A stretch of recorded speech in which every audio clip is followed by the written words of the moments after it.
ഇന്നിവിടെ ഞങ്ങൾ നടത്തുന്ന ഈ മാധ്യമ സമ്മേളനത്തിൽ മലയാളത്തിൻ്റെ പ്രസിദ്ധ കഥാകൃത്ത്, നോവലിസ്റ്റ്, ദൃശ്യമാധ്യമ പ്രവർത്തകൻ ഒക്കെ ആയിരുന്ന ശ്രീ സതീഷ് ബാബു പയ്യന്നൂരിൻ്റെ സ്മരണാർത്ഥം ഒരു സ്മാരക ഫൗണ്ടേഷൻ രൂപീകരിച്ച് പ്രവർത്തനം ആരംഭിക്കുകയാണ്.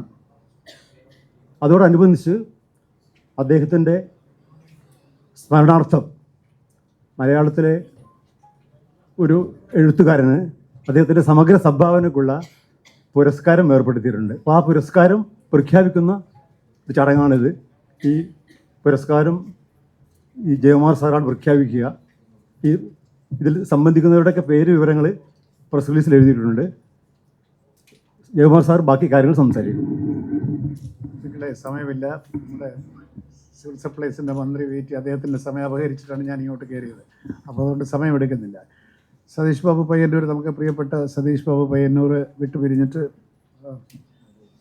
4 കൊല്ലമായി. അദ്ദേഹത്തിൻ്റെ പേരിൽ സ്ഥാപിതമായിട്ടുള്ള സതീഷ് ബാബു പയ്യന്നൂർ ഫൗണ്ടേഷൻ്റെ ആദ്യത്തെ സാഹിത്യ പുരസ്കാരം ഈ വർഷം തോതിലാണ് കൊടുക്കുന്നത്. 1 ലക്ഷം രൂപയും പ്രശസ്തി പത്രവും അടങ്ങുന്ന സാഹിത്യ പുരസ്കാരം ശ്രീ CV ബാലകൃഷ്ണന് ആണ് പ്രഖ്യാപിച്ചിരിക്കുന്നത്.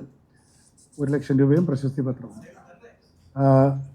CV ബാലകൃഷ്ണൻ ഇത് ഓഗസ്റ്റ് 13-ാം തീയതി തൃശ്ശൂർ സാഹിത്യ അക്കാദമി ഹാളിൽ വെച്ചിട്ട് ഈ പുരസ്കാരം കൊടുക്കും. ഈ പുരസ്കാര നിർണയ സമിതിയിൽ ഞാനും ശ്രീ രാജീവ് കുമാറും അതുപോലെ തന്നെ ശ്രീ VV പ്രഭാകരനുമായിരുന്നു അംഗങ്ങൾ.